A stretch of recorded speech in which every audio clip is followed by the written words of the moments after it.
Okay, student, I am taking a chapter 13 organisms and populations, जो ecology unit का first chapter है. ठीक है, ऑर्गेनिज्म एंड पॉपुलेशन. अभी हम लोग बाद में है ना पूरा एनसीईआरटी जाऊंगी. ठीक है, आपको समझाती रहूंगी. ओके, हमारा living world, we have already studied about the diversity. ठीक है, डाइवर्सिटी के बारे में हमने बहुत स्टडी किया हुआ है लोअर स्टैंडर्ड में. क्लियर. तो जो हमारा लिविंग वर्ल्ड है वहां पे हमें बहुत डाइवर्सिटी देखने को मिलती है. ठीक है, अमेजिंगली कॉम्प्लेक्स. और बहुत कॉम्प्लेक्स मतलब सिंपल डाइवर्सिटी नहीं है, बहुत अटपटा भी हमें देखने को मिलता है. ओके, तो इसी चीज को हमें अंडरस्टैंड करना है. We can try to understand its complexity by investigating the processes at various levels of biological organisation. ठीक है, तो यही कॉम्प्लेक्सिटी कैसे बनती है वो ही अब हमें डिफरेंट प्रोसेसेस भी लगती है उसके पीछे, कि इतना कॉम्प्लेक्स हर चीज कैसे बन जाती है. ठीक है, तो कॉम्प्लेक्स बना है पर उसके पीछे कोई थियरी है, कोई रीजन है, वो सब हम स्टडी करना है. ठीक है, at the various level of biological organisation बहुत ऐसे हमने स्टडी किया हुआ है. ठीक है, यूनिसेल्यूलर ऑर्गेनिजम्स के बारे में भी हमने स्टडी कर लिया है एंड मल्टी सेल्यूलर ऑर्गेनिजम्स के बारे में भी स्टडी कर लिया है. ठीक है, तो मैक्रोमोलिक्यूल्स है, सेल्स है, टिश्यूज है, ऑर्गन्स है, individual organisms, populations, communities and ecosystem and biomes, ये सब तो हमें पता है. ठीक है, ऑलरेडी ये वर्ड्स आगे आ चुके हैं. मैक्रोमोलिक्यूल्स किसको बोलते हैं, सेल्स किसको बोलते हैं, टिश्यूज किसको बोलते हैं. ओके, ऑर्गन्स है, इंडिविजुअल ऑर्गेनिजम्स है, पॉपुलेशंस, कम्युनिटीज, इकोसिस्टम, बायोम्स. अभी ये वर्ड आएगा, आगे भी आएगा ये वर्ड बायोम्स. ठीक है, तो अभी बायोम्स के बारे में हमें स्टडी करना है. तो बायोम्स क्या है? बायोम्स एक कम्युनिटी है. ठीक है, किसकी कम्युनिटी है? जहां प्लांट्स एंड एनिमल्स की कम्युनिटी है. ठीक है, तो प्लांट्स एंड एनिमल्स जिनके बीच में हमें कॉमन कुछ कैरेक्टरिस्टिक्स देखने को मिलेगी. किसको लेके? लाइफ को लेके नहीं. ठीक है, कॉमन कैरेक्टरिस्टिक्स हमें किसको लेके देखने को मिलेगी? एनवायरमेंट को लेके. ठीक है, अगर पर्टिकुलर तो पर्टिकुलर एनवायरमेंट में अगर वहां पे प्लांट भी सर्वाइव रह रहा है, प्लांट भी सर्वाइव हो रहा है और एनिमल भी, वहां के एनिमल भी सर्वाइव हो रहे. ठीक है, जैसे कि फॉर एग्जांपल मैं डेजर्ट ले लेती हूँ. डेजर्ट में क्या होता है, वहां पे जो भी हमें चीज दिखती है वो सब वहां पे अगर डेजर्ट में सर्वाइव कर सकते हैं. ठीक है, तो वो बन गया एक बायोम्स. क्यों वहां पे सब लोग सर्वाइव कर रहे हैं? क्योंकि उन लोगों में वो एनवायरमेंट में खुद को सेट करने के लिए एक पर्टिकुलर कॉमन कैरेक्टरिस्टिक्स प्रेजेंट है, इसीलिए वो सब डेजर्ट में खुद को सर्वाइव कर सकते हैं. तो ये हो गया डेजर्ट का एक बायोम्स. फॉर एग्जाम्पल रेनी वाले एरियाज जहां पे बहुत रेन होती है, कंटिन्यूअस रेन गिरती ही रहती है. ठीक है, तो वहां पे भी कुछ एनिमल सर्वाइव करते हैं उस वेदर में, उस एटमोस्फियर में. और कुछ ट्रीज होते हैं जो उतने रेन में भी सर्वाइव करते हैं.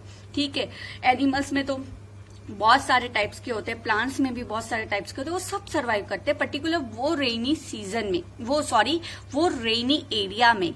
ठीक है, क्यों? बिकॉज उन सब में एक कॉमन कैरेक्टरिस्टिक्स है. कैसी? कि वो एरिया में खुद को सेट कर सके, तो उसको बोलते हैं बायोम्स. तो once again I am repeating the definition of biome, कि बायोम्स किसको बोलते हैं?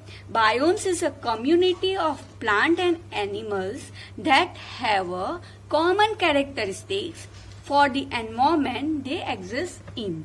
ठीक है, तो उसको बायोम्स बोलते हैं. मैंने इसलिए बायोम्स को अच्छे से यहाँ पे समझाया है क्योंकि आगे भी ये वर्ड आएगा.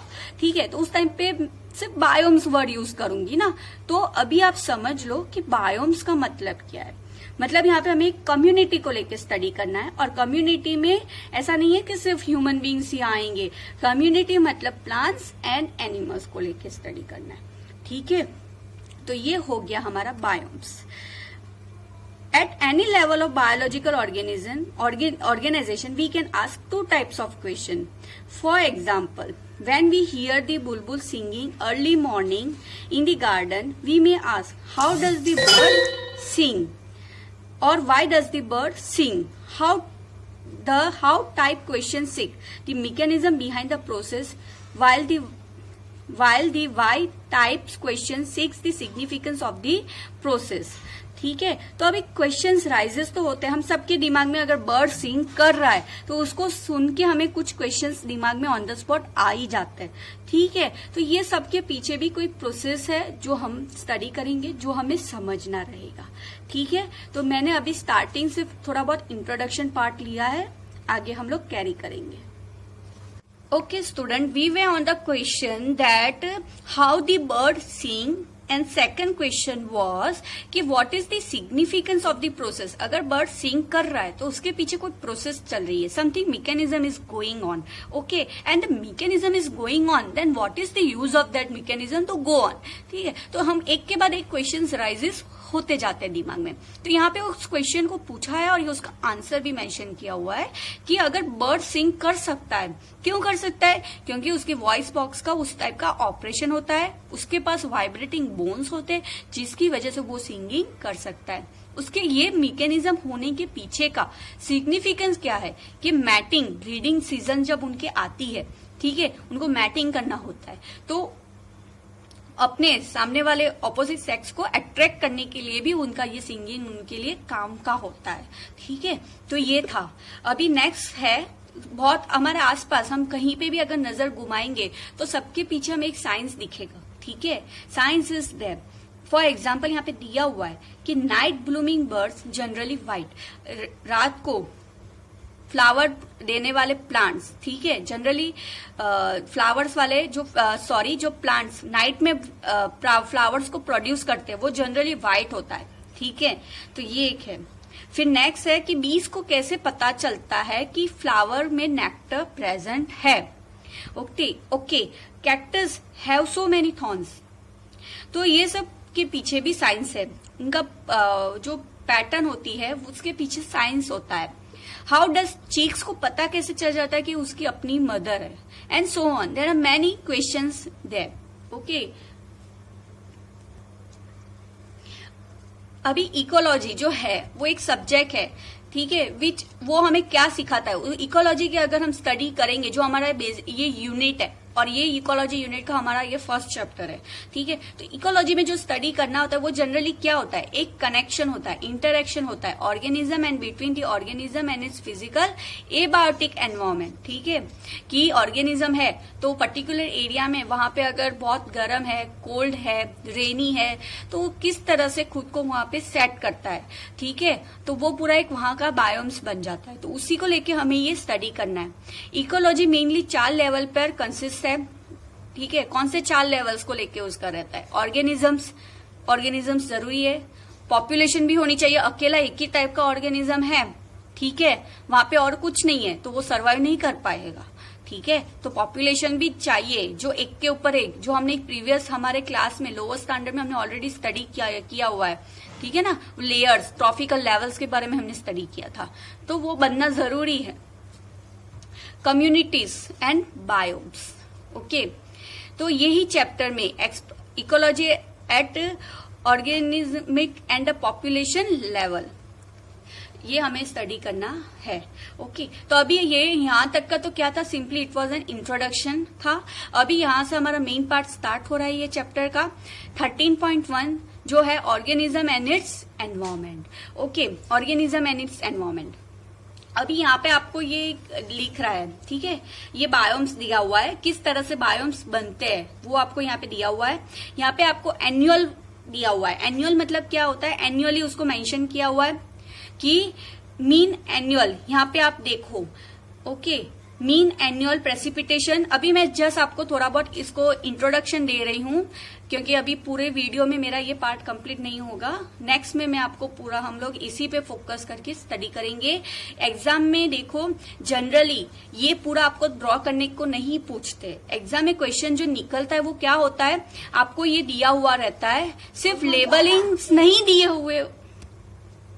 ओके, तो एग्जाम में क्या होता है कि आपको ये पूरा दिया रहेगा, बट आपको लेबलिंग्स यहाँ पे नहीं दिए हुए हैं. ठीक है, लेबल्स दिए हुए नहीं है, आपको लेबल्स को लिखना है. जैसे कि ये आपको दिया हुआ है तो ये क्या है, ठीक है, ये आपको दिया हुआ है तो ये क्या है, ये दिया हुआ है तो ये क्या है, ये है तो इसको ट्रॉपिक फॉरेस्ट, ऐसे आपको दिया हुआ ये डायग्राम दिया होगा, आपको सिंपली लेबलिंग करना रहेगा, इस टाइप का क्वेश्चन आता है। बट ऐसा नहीं है कि ये ही टाइप का आएगा, आपको प्रिपरेशन भी करनी है, ये पूरा बना के आपको प्रिपरेशन करना है, बाई चांस पूछ ले आपको।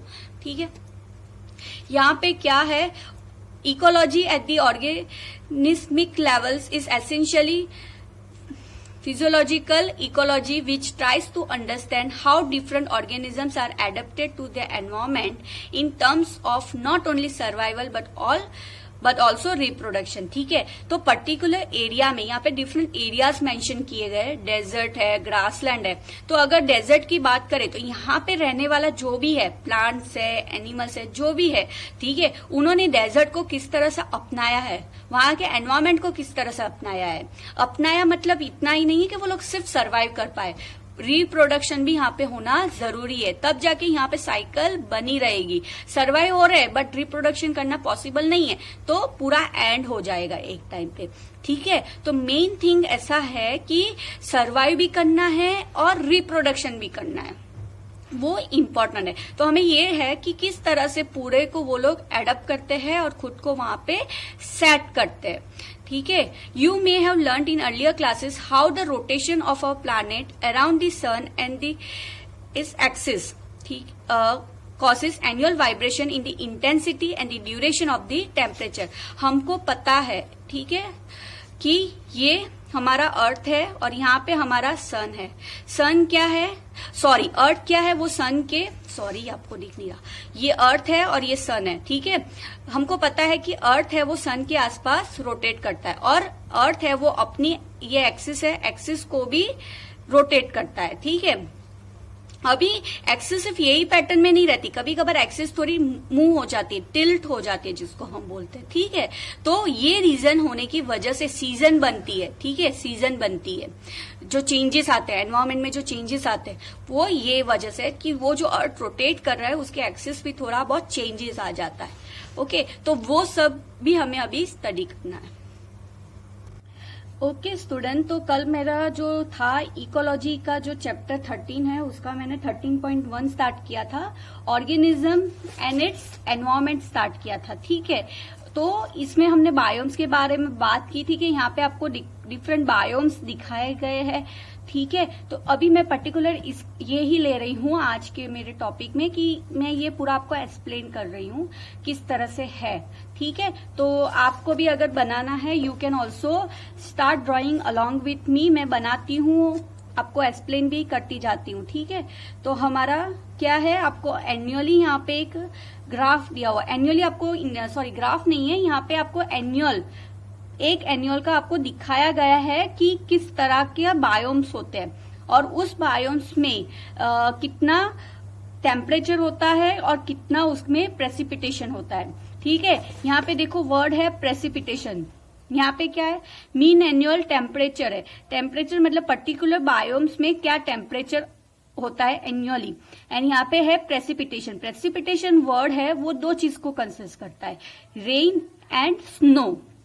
ठीक है, कि भाई ये एरिया में इतना टेम्परेचर होता है और इतना वहां पे रेनफॉल होता है या स्नोफॉल होता है। ठीक है, तो वो सब मैं आपको एक्सप्लेन करती हूँ। यही वो ग्राफ है, सॉरी ग्राफ नहीं है, ये आपको जो दिखाया गया है पूरा, यहाँ पे जो बनाई गई पैटर्न है, आपकी डिस्ट्रीब्यूशन दिखाया गया है आपको बायोम्स का। ठीक है, तो ये हमारा बन गया, हमारे दो, यहाँ पे क्या है, मीन एनुअल प्रेसिपिटेशन, जो दो टर्म्स को इंडिकेट करता है, रेनफॉल सेंटीमीटर में है या फिर रेनफॉल हो सकता है या फिर स्नोफॉल हो सकता है। ठीक है, और ये हमारा ये साइड वाला पार्ट क्या इंडिकेट कर रहा है, मीन एनुअल टेम्परेचर। ठीक है, जो हम डिग्री सेल्सियस में ले रहे हैं। फाइन, अभी हम लोग हमारा बनाना स्टार्ट करेंगे। एग्जाम में मैंने आगे भी बोला है, बनाने को कभी इतना पूछा, इतना इंपॉर्टेंस नहीं है, बनाया हुआ देता है, आपको सिंपली लेबलिंग करना रहता है, बट हम लोग लर्न कर लेंगे उसको बनाने का भी अगर एग्जाम में पूछ ले तो। ठीक है, यहां से हमारा, सॉरी मैंने यहाँ पे थोड़ा ज्वाइंट कर लिया है, आप लोग बना लेना अच्छे से। ठीक है,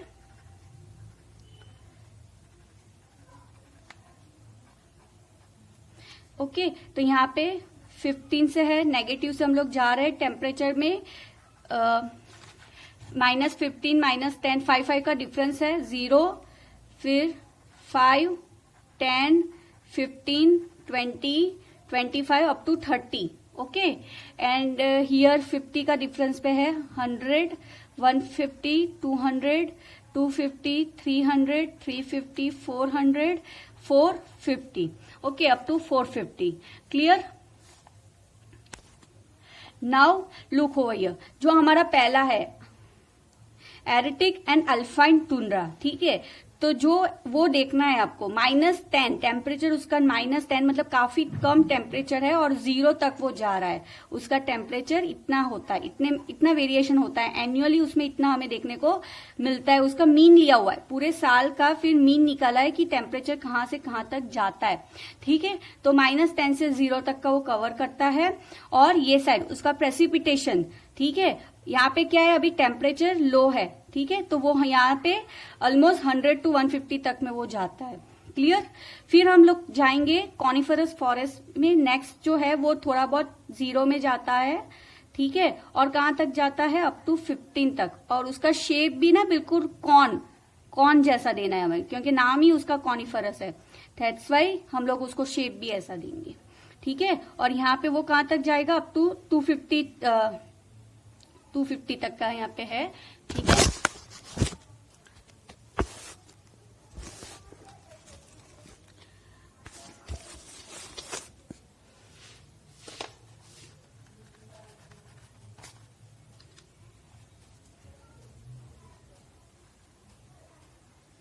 क्लियर? फिर हम लोग नेक्स्ट में जा रहे हैं, जो हमारा ग्रासलैंड पार्ट है. ग्रासलैंड पार्ट है वो थोड़ा बहुत कॉनिफरस में आता है, क्योंकि वो 0 से 5 तक में जाता है. ठीक है, और 25 तक वो जाता है, दिस वे. क्लियर? फिर हम लोग जा रहे हैं, अपना नेक्स्ट पार्ट है, हम लोग ग्रासलैंड टेम्परेट फॉरेस्ट में. आप लोग अपनी एनसीईआरटी भी ओपन रखना, ठीक है. ये वाला जो हम लोग ले रहे हैं 20 से आ रहा है, ठीक है, और कहाँ तक जा रहा है, 10 तक जा रहा है, वो इस पैटर्न में हम लोग ले रहे हैं. ठीक है, तो आपको यहाँ पे सबकी ऐसे वैल्यूज याद रखनी पड़ेगी, अगर आपको पूरा बनाने को पूछ के रखा हुआ है तो. ठीक है, और यहाँ पे ऐसे वो 200 के आसपास रहता है. एंड फाइनली जो 450 400 तक जाता है, और 20 से हम लोग ले रहे हैं इसको, जो हमारा ट्रॉपिकल फॉरेस्ट है. ठीक है, तो ये हमारा तैयार हो गया है. एग्जाम में इतना दिया होता है, आपको सिंपली उसको लेबलिंग करना है, तो लेबलिंग सिर्फ याद रखना है आपको. ठीक है, तो ये हमारा क्या है, arctic and alpine tundra. Alpine tundra, ठीक है. कौन जैसा शेप है तो कॉनिफरस फॉरेस्ट, ये इजी है आपको याद रखने का कि कौन जैसा शेप है तो भाई कॉनिफरस फॉरेस्ट. और बिल्कुल लोवेस्ट है, नीचे की तरफ है, बिल्कुल लोअर टेम्परेचर पे है. यहाँ पे स्नोफॉल ही देखने को मिलते हैं हमको, ठीक है, यहाँ पे रेन नहीं देखने को मिलती है. तो एरिटिक एंड अल्पाइन टुंड्रा हो गया हमारा.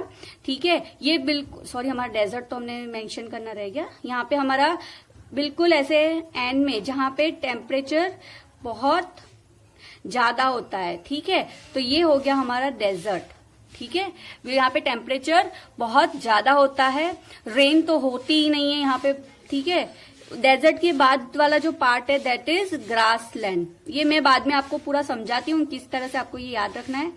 ट्रॉपिकल फॉरेस्ट और this is one is temperate forest. ठीक है, तो इस तरह से आपको पूरा बनाना रहेगा.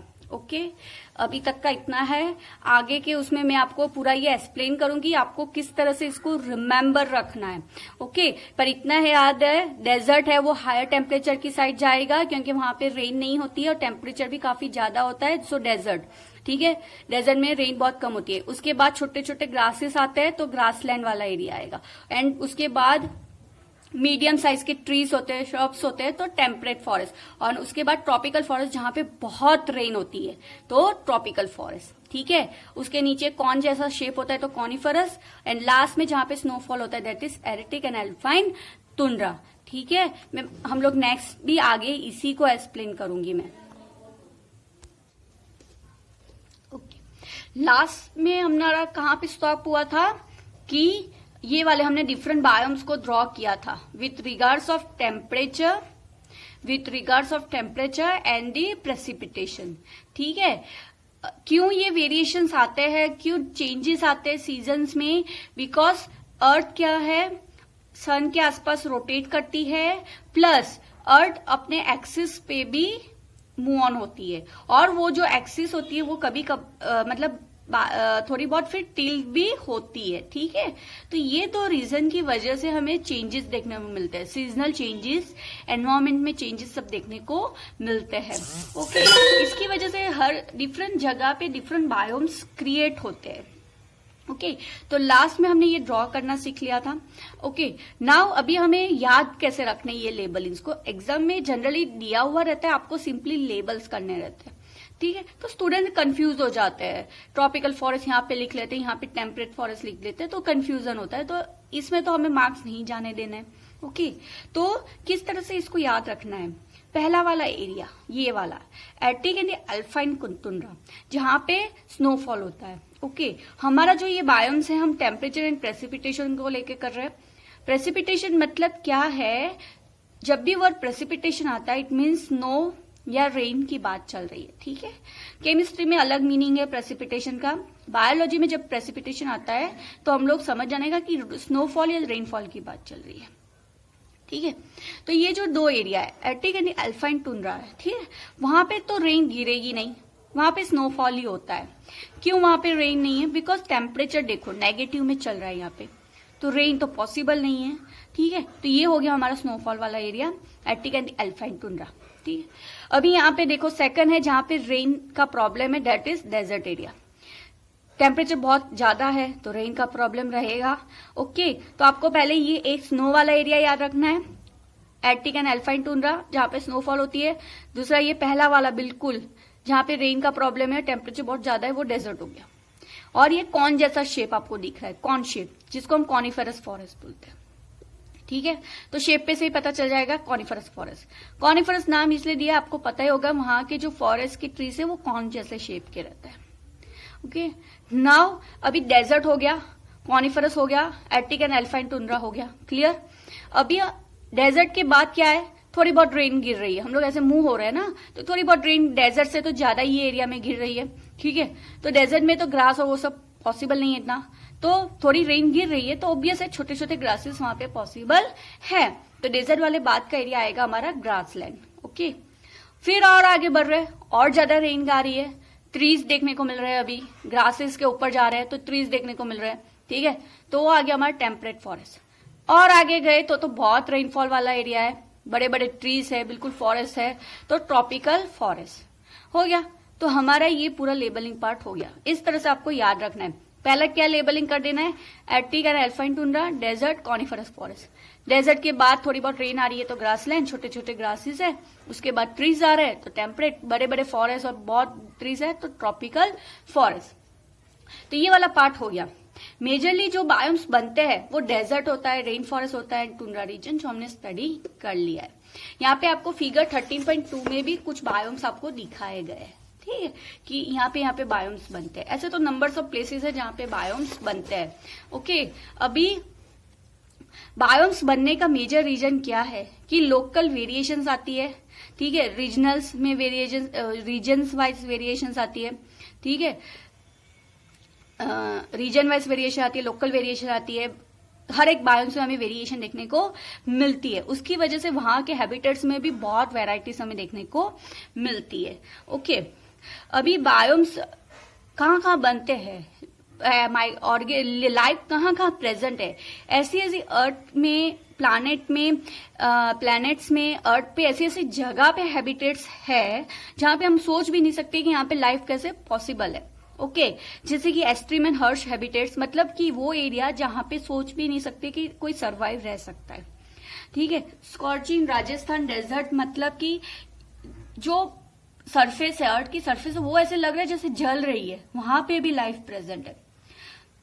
Rain socked Meghalaya forest, deep ocean trenches, torrential streams, मतलब रैपिडली कहीं पे कुछ फॉलिंग हो रहा है, कंटिन्यूसली कुछ फॉलिंग हो रहा है। परमाफ्रोस्ट पोलर रीजन्स मतलब कि ग्राउंड है वो सब कंप्लीटली ऐसे फ्रोजन है, बिल्कुल फ्रोजन फॉर्म में, वहां पर भी लाइफ है। High mountain tops, thermal springs and stinking compost pits, मतलब कि ऐसी खड्डे जैसी एरिया जहां से इतनी गंदी स्मेल आ रही है, वहां पे भी लाइफ पॉसिबल है। ठीक है, और हमारा इंटेस्टाइन जहां पे 100 of species of microbes present है। ठीक है, तो सोचो लाइफ कहाँ कहाँ है, प्रेजेंट है, क्यों है वहां पे प्रेजेंट? बिकॉज वो लोग हैबिटेट्स हो गए, उन्होंने एडप्ट कर लिया है वहां का एटमोस्फियर, वहां के रहने की हर एक कंडीशन को उन्होंने एडप्ट कर लिया है, इसीलिए वहां पे वो लोग इजीली सर्वाइव कर सकते हैं। हम सोच भी नहीं सकते वहां पे वो लोग सर्वाइव कर रहे हैं। तो इस तरह से बायोम्स का बनना होता है। ठीक है, तो इस तरह से बायोम्स का फॉर्मेशन होता है।